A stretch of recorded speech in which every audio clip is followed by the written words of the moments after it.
In order to access the review mode, select Mode along the top of the toolbar and using the drop-down menu, select Review. The review mode is used to display, examine, and print data files that were created and saved in the acquisition mode. By clicking on Add Datasets, you can add the saved files you wish to examine. LightPilot Review Mode allows you to pinpoint which dataset you are looking at, which select the file in the review mode, and then click on Highlight Selected. In this case, the blank and sample 1 can be seen.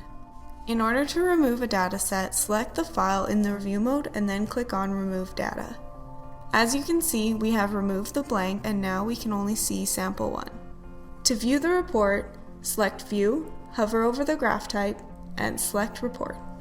If you wish to preview the report before printing, click on File and Print Preview. To print to PDF, click on Print and ensure the PDF is selected as the printer. Select the appropriate folder or location, type in the sample name, and save as a PDF. You now have your report printed as a PDF.